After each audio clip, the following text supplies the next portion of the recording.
Hi everyone, welcome to the channel. My name is Nick Cosgrove and I'm back with this week's No Filter Q&A. This is the episode where I answer all questions related to diet, training, and supplementation that I received over the last 7 days from our in-house clients, online clients, as well as a few of our online followers. Remember, if you have any questions related to your nutritional plan, workout program, supplements you are currently taking, not taking, considering taking, please feel free to email me those questions at nick@foreverfitperformance.com, or you can DM me your questions on my Instagram at fitcosgrove_. All right, let's get started with this week's No Filter Q&A with question number 1. Nick, what do your training programs look like? Do you give your clients a program to follow all the time, or do you change it up the longer they work with you? Oh, good question. I do both. So with my training programs, I offer two types of services. I offer a one-time customized training program. Essentially what that is I'll design a one-time plan for you based on your goals, your lifestyle, activity level, how long you can spend in the gym, how many days a week you can train in the gym. Once I have all that information, I put together and I customize a program specifically for you. You take the program off for a week, you try each workout. If it's a 3 or 4 day training split, you try each workout. You come back to me with questions. We troubleshoot for about a week, 2 weeks, figuring out which exercises to keep in, which exercises to take out. And then you go off on your own with the program for as long as you like. So that's a one-time customized plan. Okay. So I make changes for about the first 7 to 14 days. A 8-week, 12-week, 16-week plan, I make revisions on a week-to-week basis. Sometimes I make changes once a week. Sometimes I make changes 3 times a week. So it really depends on how the body is progressing during that 8, 12, or 16 span. Okay. So that's the main difference. The one-time plan, some people just want a one-time program just to get them going. Then I have other people that just like their nutritional plans. They like to work with me on a weekly basis and have me make changes along the way. Because the problem is if you're following the same training program on a week-to-week basis, your physique's going to become very stagnant with your results, right? Because the body is not going to be shocked anymore. The body's going to know what to expect. So in order to shock the body or change things up, it's important to add revisions along the way. So I strongly advise people to usually book the 8, 12, or 16-week programs. However, the 1-week plan works great, especially for people who are working, let's say, in a smaller gym, like their home gym. They don't have that many different pieces of equipment that they can utilize. So in that case, yeah, we'll give them a one-time plan that they can take. But I really remind people to constantly try to progress in the gym. Okay. So that doesn't always mean having to increase your weights. It can mean increasing your intensity, decreasing your rest periods, adding in supersets, giant sets, circuit training, right? Throwing in some HIIT training as well. So there's many different ways to increase intensity. So if you are someone with limited equipment available to you, if you say you only have a set of dumbbells, you can still have a great workout. Okay. So that's the main difference is the one-time plan. I make changes for the first 7 to 14 days, and then the client goes off on their own.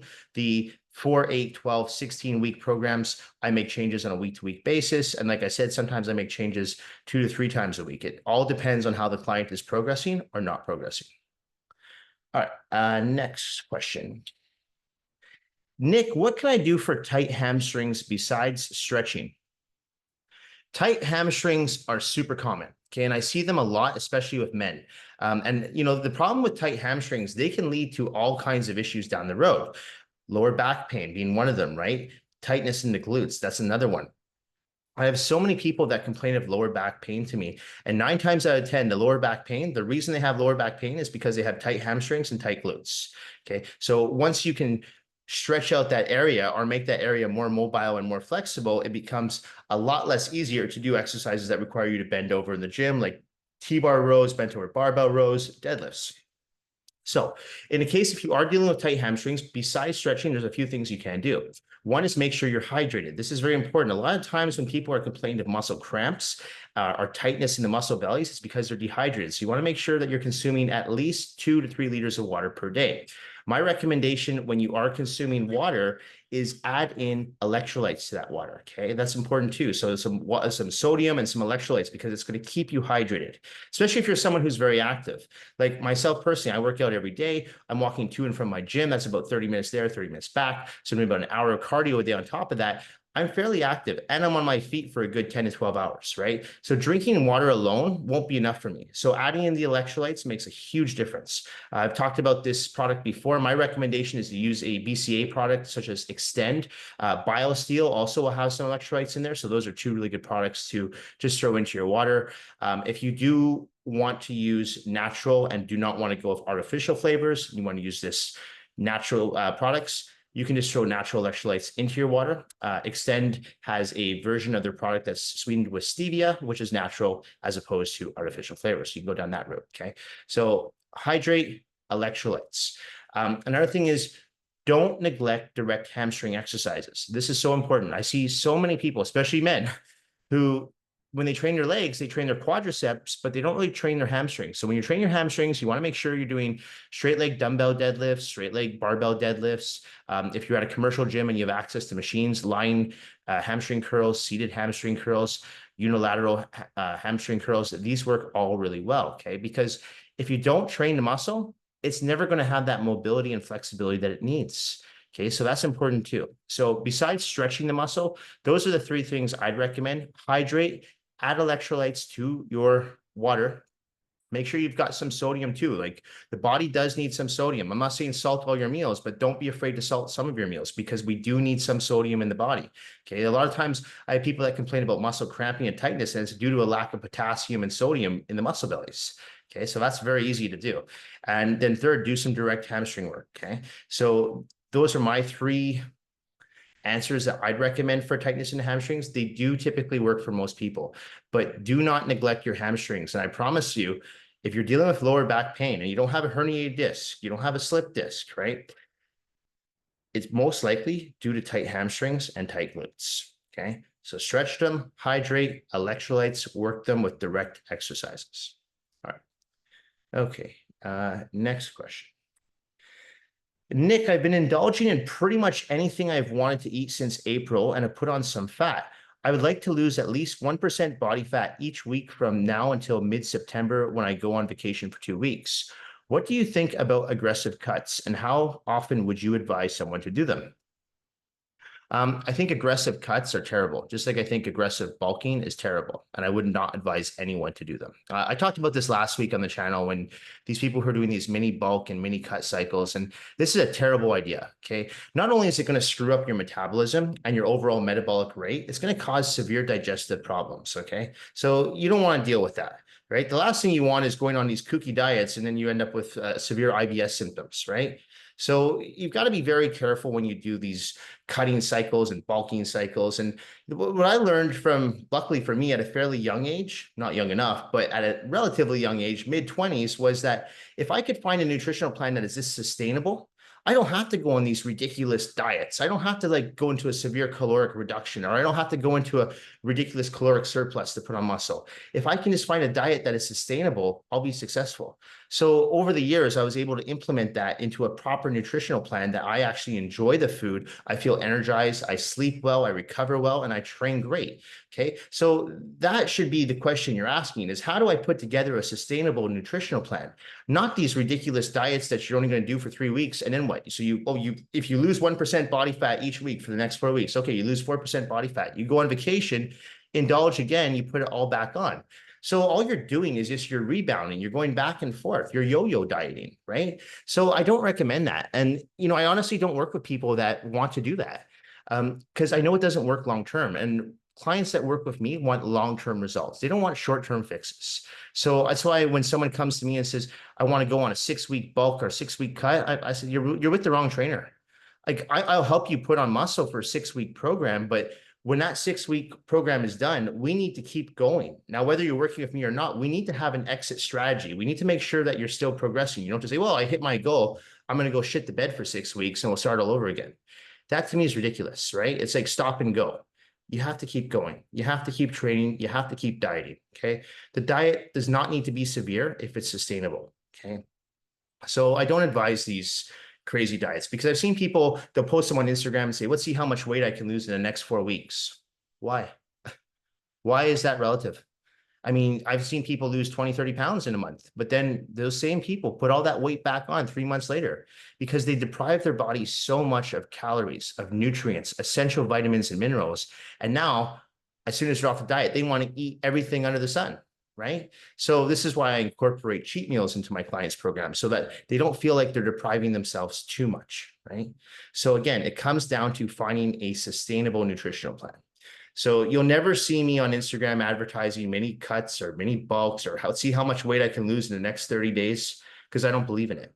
Even when I used to compete, I was always ahead of schedule for a show, always, because I never allowed my body to get out of shape in the off season. I never believed in off seasons. An off season to me was just not competing, but I still stayed on my diet. I still made sure I trained every day. I still did my cardio. I still followed my supplement protocol. I didn't just say, well, now it's off season, so I'm just going to take it easy. The only thing that the off season meant to me was I was no longer stepping on stage. So that was it. But these people who go on, like I said, these aggressive cuts, which is like going down to severe caloric reduction, are these aggressive bulks, which is going into a severe caloric surplus. Long term, it never works. So I don't see the point. Okay, so I wouldn't advise you to do this. If anything, if you feel like you put on body fat, now is the time to start going on a nutritional plan that will work for you long term. Don't worry if you don't lose 1% body fat each week. Hell, if you even lose 0.5% of body fat each week, that's great, right? If you're doing that over the course of the next 12 to 16 weeks, you will get down to your desired body fat goal, right? But if you're just going on this severe, I want to lose 1% body fat for the next 4 weeks, you lose that 4%, you put it back on in 2 weeks because you're eating everything because you deprived yourself. Don't do it. It doesn't work. I promise you. I've never seen anyone successful at these kind of plans. Okay. It doesn't work long term. I talked about keto in the past. People lose all this weight on keto, but then as soon as they come off keto, all the weight and more comes on because they've screwed up their metabolism, they screwed up their digestive tract, and now they're discouraged. They feel deprived of foods that they were avoiding for so long. And that's when the body fat comes back on. And then you start the cycle all over again. Okay. So don't do it. Find a nutritional plan that's sustainable, one that you enjoy, one that provides you with lots of energy, allows you to sleep, allows you to recover, and just allows you to live and be social. So you can still go out to restaurants, okay? And you can still enjoy life. Don't go on these crazy deprived nutritional plans for 3 or 4 weeks and then go eat everything. It doesn't work. All right. Okay. Okay. Nick, how many eggs can I safely eat in a week without raising my cholesterol levels?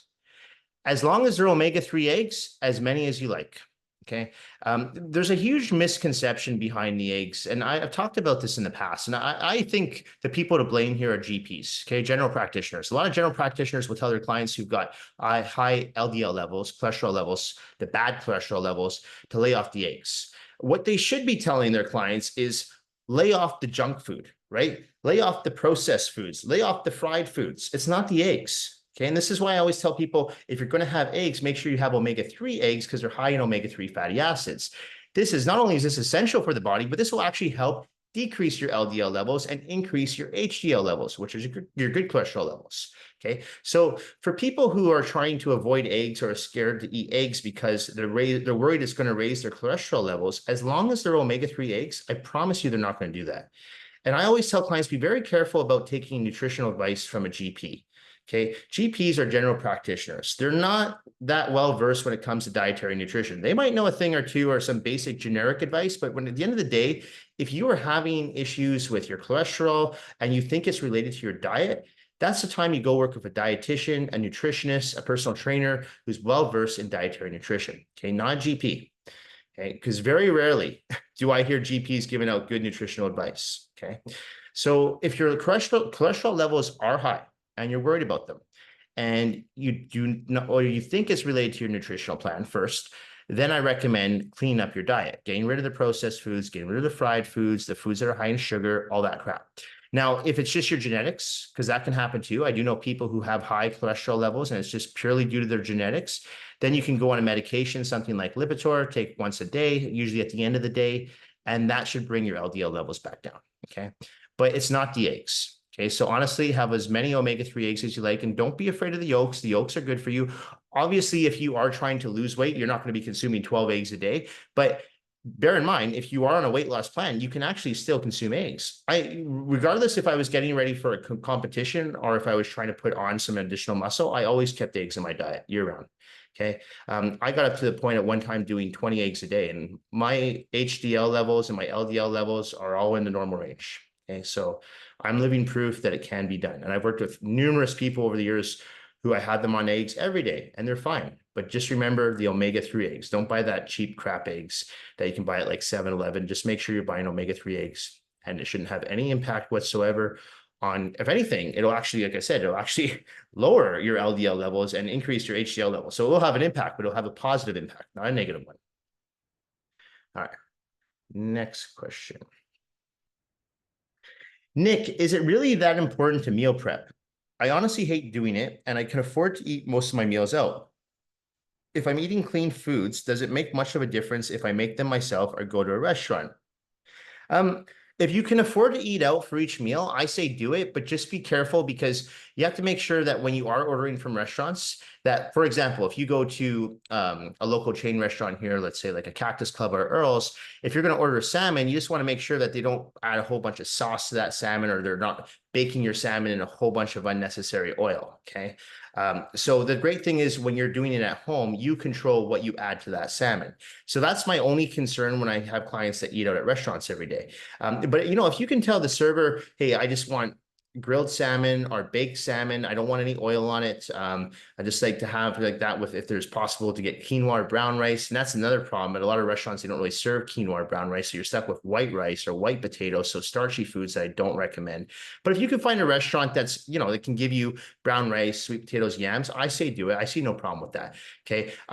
Unfortunately, though, most restaurants don't serve yams or sweet potatoes, or they serve yams, but again, they're fried, or they're baked in butter, or they're baked in unnecessary oils. So you're not just going to get a regular yam. Okay. So that's the problem with eating in restaurants. If you can afford it, though, my recommendation, go with one of those meal prep service companies, because those companies are actually pretty good. They will serve you pretty much, design whatever you want. They have plenty of options. I've got a few clients who they don't really have a budget, so they can actually afford these companies and afford these services, and they'll have 4 or 5 meals prepped for them a day based on the nutritional plan that I designed for them.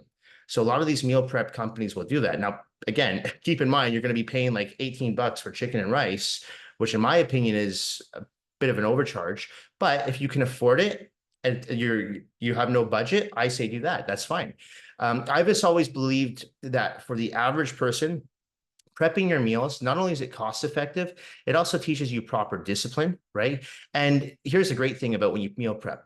I know when I come home after like a 10-hour day, I've got all my meals prepped in the fridge. So I don't have to say, what am I going to eat tonight? What am I going to cook? I have to stand there at the stove, or I have to start chopping up potatoes, or I have to start cooking my rice. It's going to take another 45 minutes. It's just easier just to order pizza, right? Or order something quick from Skip the Dishes. So knowing that my meals are prepped ahead of time, I come home, I heat it up in the stove or the oven, 2 minutes, done. I'm ready to go. So that's why I recommend meal prepping, because for most people who are on the go or who work 40-hour work weeks, they don't have time to prep each meal, right? That's the reality. So that's why people usually like to prep all their meals 1 or 2 days of the week, and that's fine. But again, if you can afford it and you can eat out at restaurants for every meal and you can stay within your clean eating habits, I say do it. Okay, there's really no difference.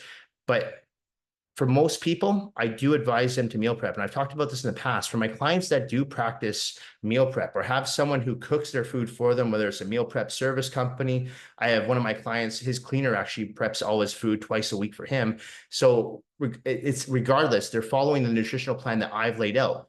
So if I say baked salmon and quinoa, baked salmon, quinoa, no oil. I don't even want olive oil in that because I'm already giving you a healthy fat, right? You don't need oil. So that little change there will save you another 150, 200 calories. Whereas in a restaurant, you don't know what you're getting with those sauces and those oils, and that can add up, especially if you're trying to lose weight. Okay, so that's why I recommend meal prepping as well, because and you can control what you're putting in your foods, okay, and on your foods when it comes to condiments. All right. Okay. A few more questions. Nick, what's your opinion on naturopaths? Do you recommend them to clients? My husband thinks they are a waste of money, but I think my naturopath has helped me a lot over the years with my IBS issues. I don't have a problem with naturopaths. I have a few clients that use them, and you're right, naturopaths can be incredibly beneficial, especially because a lot of doctors, especially here in Canada, they'll just usually recommend a pill, right? And, oh, you have this issue, take this medication, right? Take this supplement, take this pill. Whereas a naturopath will take a more holistic approach, right? So they'll have you go for your blood work and say, okay, you know what? I think let's say you have an iron deficiency. We'll supplement you with an iron supplement, but let's look at your diet too, which a lot of GPs here in North America, they don't really do. They don't look at your diet, right? They just say, oh, just take this pill. So in that case, I can actually see by working with a naturopath how that he or she can customize a program specifically for you, just like I do with my clients. It can be very beneficial. Where I take issue, and I was talking about this with someone the other day, is where I take issue with naturopaths is naturopaths that push their own supplements on their clients. Same person comes in, I have an iron deficiency. Well, I think you should take this iron supplement from this particular brand that I have back here. And it's going to be 150 bucks. That to me is a conflict of interest. I don't think naturopaths should be selling supplements. Okay. I think what they should do, they can recommend a supplement and they can say, hey, I think this brand is best and you need to go here to go get it. Now, if you're able to give your clients as a naturopath a discount on those supplements because you're buying them in bulk yourself and you're going to give them a better deal, by all means, I think that's fine. But in most cases, when I've had talked to clients who've bought supplements from naturopaths, I've Googled those very same supplement brands and you can get them for half the price on Amazon, half the price on a supplement website. So I'm like, why are you ordering it the exact same supplement brand from your naturopath where you're paying 150 when you go on Amazon and get it for 70, 75 bucks? So I don't like that. I think it's a huge conflict of interest. And so I don't like when I see naturopaths doing that. It's like doctors who prescribe medications and then they get a kickback from the pharmaceutical companies. Not good, right? So again, it's a conflict of interest. It's not professional in my opinion. But I see nothing wrong with using a naturopath, especially if you're someone who doesn't like to go the route of taking like medications, right? And you do want to try a more holistic approach. I see nothing wrong with that. I always tell clients, try both. You know, if you're someone who's really strong in your beliefs and you don't want to take pharmaceutical drugs, go to the naturopath, get your blood work done and see what he or she recommends and try whatever they're recommending you do for at least 3-6 months. If it's not working, you might want to go down the case of the pharmaceutical route. Okay. So that's what I tell people, because I have people who are on the fence about naturopaths, and I have a lot of people who, you know, they don't really like using them, or like your husband, they don't believe in them. I mean, I have 2 doctors on my roster and they think naturopaths are a joke. That's their opinion, not my opinion. I don't share that opinion with them, but they don't even like the fact that these people call themselves doctors. So you're going to get that cross opinion, right? From especially a lot of MDs, that they don't believe that MDs are real doctors. Okay. Myself personally, I see a lot of benefits in using a naturopath. But again, like I said, I stand firm on this. I really do not believe in naturopaths that are pushing their own supplements unless their clients are getting a kickback on these supplements and they're getting a reduced price. That's great. But in most cases, I've yet to see any clients getting a reduced price on supplements they buy directly from their naturopath. Because whenever I've asked them, what are you taking? And I get on my phone right in front of them, I go, you could have got this on Amazon, half the price. What are you doing? Right? And when someone say, well, it's convenient, I'm right there. Amazon will deliver it to your door in like a day or 2. So it's just as convenient. Anyway, that's my opinion on naturopaths. Is that it for, oh, there's one more question. I saw it here. Where is it? Is that it? Oh, no, there is one more question. Okay. Yeah. Nick, would you recommend weight training for assistance with getting rid of cellulite? Okay. Okay, I've talked about this in the past. So when it comes to cellulite, it's a tough one, right? Because a lot of people say you can't get rid of it. Now, I disagree with that. Here's the thing. If you're someone who has cellulite, man or woman, women typically get cellulite more, but men do get cellulite. If you're someone who has cellulite and you've never weight trained in your life, there's a really good chance that if you start weight training, you might not be able to get rid of it fully, but you're definitely able to help correct the issue, right? Like I said, there might still be a little bit of cellulite there, but you can definitely correct the issue and make it better, okay? Now, if you're someone who's been weight training for years and you're noticing that you're starting to develop more cellulite, in my opinion, then what you have to do is you have to switch up your training. Okay, so for women, for example, who tend to get cellulite in their inner thighs or in their glutes, that's when I recommend doing a lot of circuit training, giant sets, supersets for their lower body workouts. So for a lot of women I work with, for example, I'll have them do a barbell back squat and I'll have them combine that with walking lunges and I'll have them doing bench step ups and hip thrusts all in a circuit. So all 4 exercises, no break. And then they take like a 30-second to 60-second break and we do it again.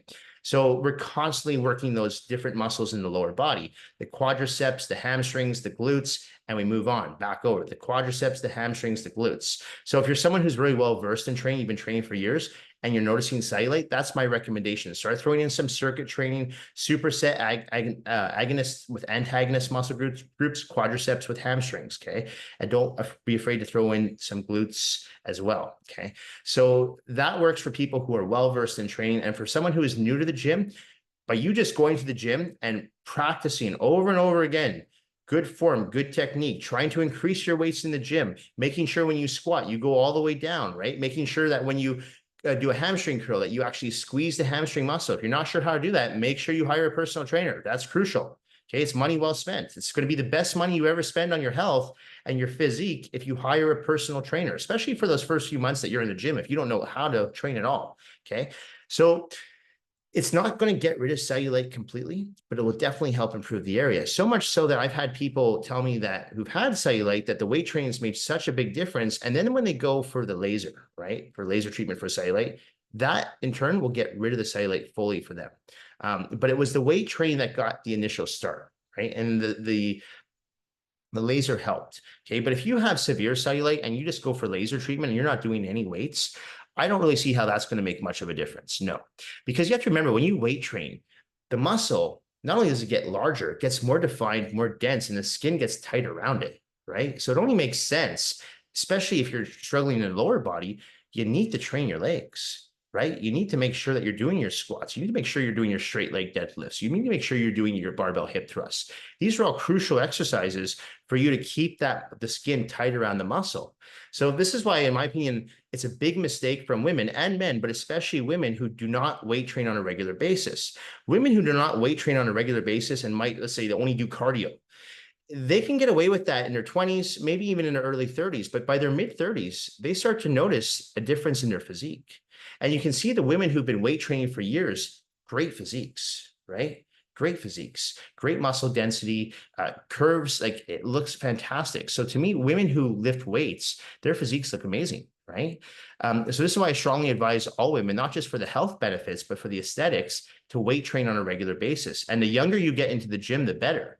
So if you hold off until your 50s or 60s, I never like to say it's too late, but it's going to be a hell of an uphill battle versus if you start getting into the gym in your 20s and 30s, right? So again, I'm not going to sit here and tell people that weight training is going to get rid of the cellulite completely.